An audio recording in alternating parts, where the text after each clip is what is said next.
Good morning. Welcome to your Wednesday morning, early morning intuitive guidance.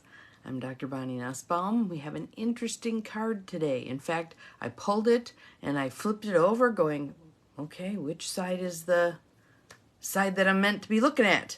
So it's kind of a flip you on your head sort of a card, and it's out of a deck that is designed to get us to think more deeply. Good morning, Peggy. Glad you are here. Welcome, welcome. And I did something this morning that I don't typically do, which is I read the first section of the newspaper. And it kind of gives me context for the comments I'm going to make today. So as I read through the first section of the newspaper, good morning, Deb, and the reason we get a newspaper paper copy is my 88-year-old father is used to a paper copy, so that's what we get. The gist of today's paper was that, hang on, one of my little things is flopping. There we go. The gist of today's paper was all of the things that aren't working in our world. The cover story was about how building new construction in our area is lagging woefully behind what's needed. The picture on the front cover, good morning, Beth, welcome, and looks like someone else snuck through. Good morning, good morning. The picture on the front, Cindy, glad you're here. Picture on the front cover was of a multi-million-dollar single family home. Exactly what we don't need any more of. There was talk about affordable housing, and I think one project listed that will qualify as affordable housing, and all of the difficulties associated with building, including last year's measure of housing. I think they had 189 units built out of the 300 that we need to keep pace with people having a place to live. Good morning, Lucy. Glad you are here. So I was woefully shaking my head, and then I kept reading, and of course there's all the political stuff and all the stuff about the shooting in Nashville and all the stuff about the protests all over the place. Upheaval, right? And I have the broader perspective within which to put that. I mean, we have all kinds of things going on. 5 planets aligning. Like never happens, right? Never happens. This is the 52 pickup phase of let's get our shit together. So the questions that one of the psychics that I follow asked was, and I'm trying to remember what the topic was. It's one of the bigger ones that's going on, but her question was, can we get it together and move past this? And she says, yes, absolutely yes. Will we? Question mark. So that is where I think our card comes in today. So it is from the Wild Harmonic deck, and notice all those hands holding each other, supporting each other, building a network. Ding, ding, ding, ding. By Gabriel J. Maryhew.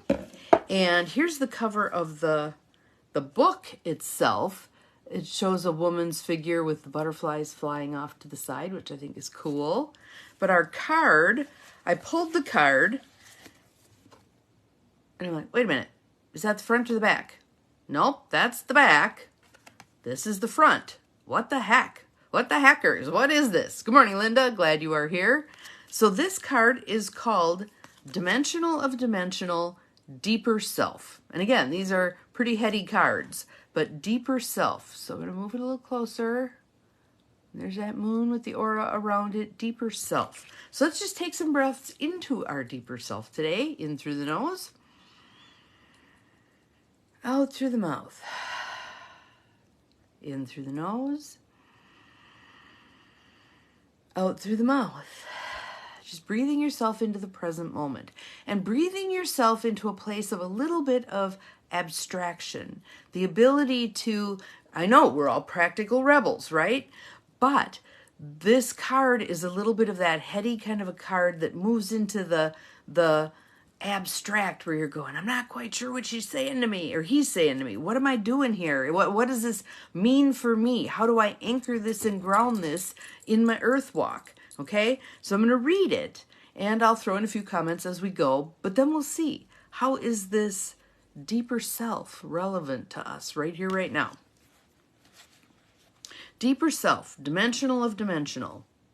As the dimensional expanse meets itself, that which is beyond, beyond, beyond is as apparent as it is infinitely unknowable. So again, we almost touch it. We can almost see it. Good morning, Carolyn. We're almost there, but we never quite arrive. Okay? That's called asymptotic.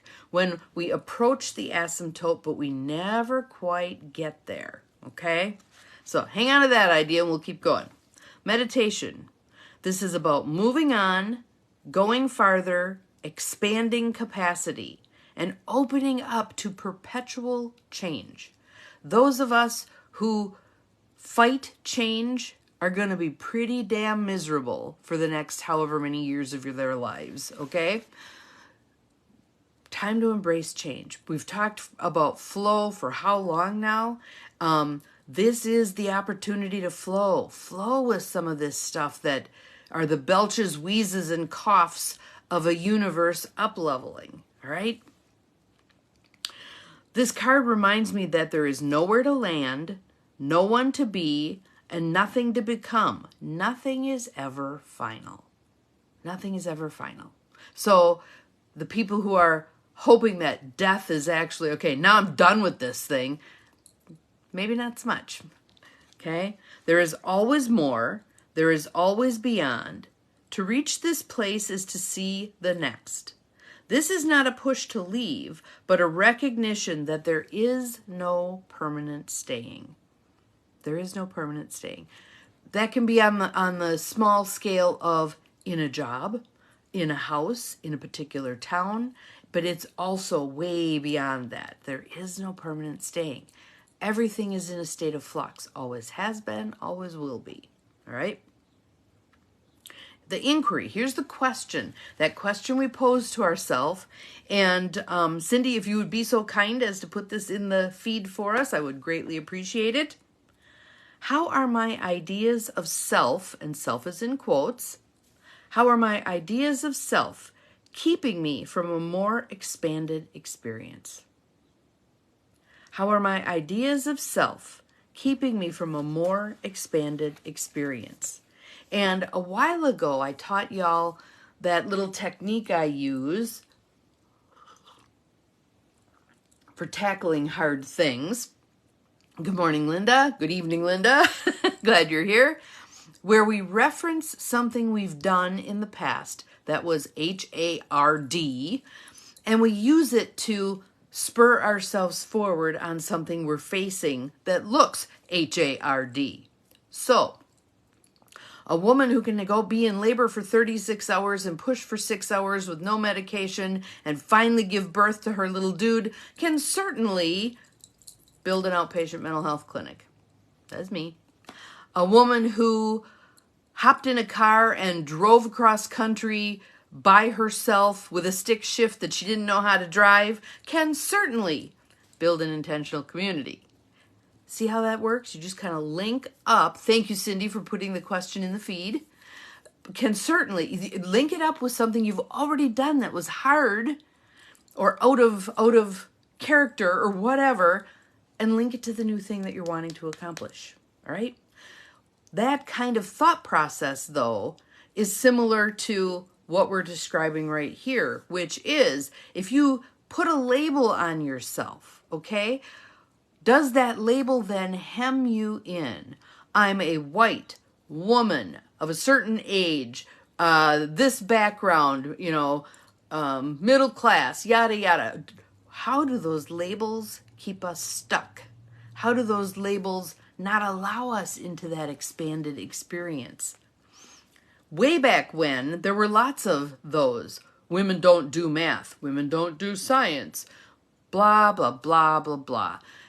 In my mother's era, women were allowed to be teachers and, let's see, what else could they do? Teachers, nurses, there's one more. What am I missing? Secretaries. Teachers, nurses, secretaries. That was pretty much it. Pretty much it. Yes, there were those practical rebels who expanded beyond that because they didn't take on that limitation. They didn't let that set their mindset that, okay, there's the ceiling. That's all the farther I can go. No ceiling. We're getting rid of the ceiling, okay? So what labels do you put on yourself that keep you stuck? One that a lot of us struggle with is OLD. I'm not a 30-something anymore. Therefore, I can't. I call BS on that. It's a number. It's a number. It really doesn't matter. It really doesn't matter. And in fact, there's trade-offs. There's wisdom that I've gained as a 60-something that I didn't have as a 30-something that is going to make my decisions much better. Any age, any size, any shape, any gender, any whatever, is all going to have assets and limitations. Much of them self-imposed or societally imposed. Do we want to choose to buy into what someone else tells us? Susan Sarandon had a great quote. It was something along the lines of, never settle for what someone else tells you you are. Something along that line. Never settle for what someone else tells you are, or what someone else tells you can do. Garbage, garbage, garbage, garbage. Yes, Louise Hay started her publishing company in her 60s. There's all of those stories like that. Grandma Moses didn't start painting until she was well into her sage crone years. What's his name? It'll come to me. Colonel Sanders didn't start making chicken until well into his sage years. All right? There's story after story after story. And why is that? Because they didn't buy the societal narrative. Let's step outside of that. We are practical rebels. All right? So, again, this deeper self card, you may think, well, what's the practicality of this thing? Yes, I love being older. I always look forward, not looking at an end, just forward. And there is no end, right? It's kind of like death is first base. We overrun it. And there's more to come, right? So let's step into that. What is it you want to do? Who is it you want to be? Who is the real you? Trot that out and know that however you define the real you, you're probably unwittingly putting some self-imposed limitations in there. All right? There we go. Cindy's got it. Never settle for someone else's definition of who you can be. Susan Sarandon. Yay. That is us. All right? So let's embrace that. Let's embrace that. And let's even move beyond our own definition of who we can be, because we know we unwittingly self-limit, right? Right? Absolutely. And one of the things that I would say is once I hit 50, much changed because my mindset changed. I no longer gave a shit about a whole lot of stuff. I didn't care how I looked. I didn't care what everybody thought. I didn't care, what someone else said I could do or not do. So embracing that really blows the doors off, all right? What is it we want to accomplish? And my daughter has a line that I absolutely love, which is when one of us, one of her aunties or me or someone gets caught in the limitation thinking, are you really sure you want to blah, blah, blah? She'll go, watch me. Get out of the way. Here, hold my beer. Let me show you what we can do. Watch me. Let's do some stuff. And let's do some face plants. We're going to fall down. We're going to get back up, dust ourselves off. We don't laugh at little kids when they fall down when they're learning to walk. We know this is part of the process, all right? Let's afford the same grace to adults, all right? Don't laugh at somebody when they hit a wall, when they run into difficulty, when they have a problem. Encourage them to keep going. Help them up, all right? Let's be supportive of each. So yesterday I was doing a coaching session with a woman where she and I exchange services, and I just got on a roll about this kind of stuff and how we need to look beyond those self-imposed limitations and what's all possible when we're willing to do that. When we're willing to do that. when we are willing to say, not I can't, but how can I? And not only how can I, but how can I bring other people in with me? And how can we walk this path together? And how can we get a bunch of energy moving in that direction? So one of the things it said in the article in the newspaper on how woefully far behind Appleton is on the new construction front was some guy's comment, and I think it might have been a city planner, about the limitations of the developers in this area, because Appleton is hemmed in on three sides by other towns. They really have to focus on retrofitting other buildings, revamping things that are already here. There's not a ton of green space left to develop. You have to deal with what you have, right? And he was lamenting the fact that there aren't a lot of developers who have the cojones to do that, because there's difficulties with that kind of a project. And my thought is, okay, so I've got various options. There's various options that even within the city limits can be run with. Do I have any idea which one's going to come to fruition first? Not a clue at this point. That's okay. That's okay. I'm putting them in the hopper. I'm setting the intention that they're going to perk in there. And I was talking with this friend about this yesterday, that it isn't about pursue.